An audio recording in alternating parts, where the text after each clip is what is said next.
niligtas ka ulit ni Black Rider kasi sobrang dami niyang kalaban.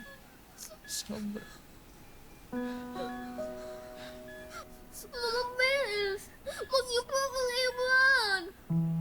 Pero nagawa ko yung pangako ko sa'yo na naibilin ka sa kanya.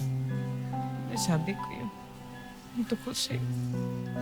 Tutulog ko kanya na hanapin yung nanay. Huwag po kayo magsalita ng ganyan! Sobrang tagal kong pinangas na magkaroon ng anak. Pero hindi ko kaya. Pero mabait ang Diyos. Kasi binigay ka niya sa akin. Kahit na sandali lang pinahiram ka niya sa akin. Pinaramdam niya sa akin.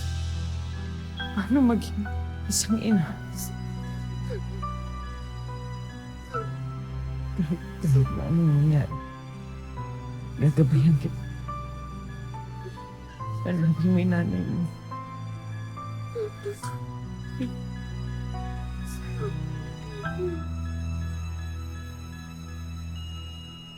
Mama Bells!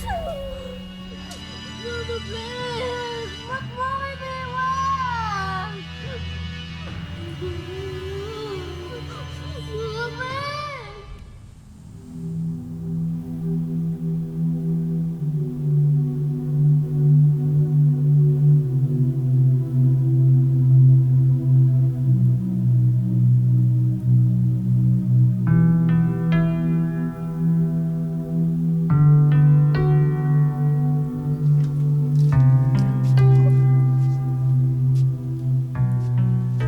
Joy. Aling Alma.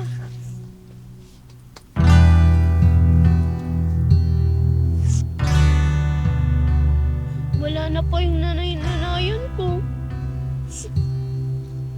Dito naman ako. Kumain ka na ba? May dala akong pagkain para sa'yo. Saan ka na ba mapupunta ngayon? Sabi po ng mga kapitbahay namin, baka hindi na raw po nila ako matulungan pagkatapos ng libing ni Mama Bells bukas. Kapos na rin po raw sila. Naintindihan ko naman po sila. Kaya naisip ko po, hanapin ko na lang po si Black Rider. Hindi ko nga po alam kung paano. Sabi po ni Mama Bells, inihabilin niya ako kay Black Rider. Baka sakali niya akong matulungan. Huwag ka mag-alala, ha?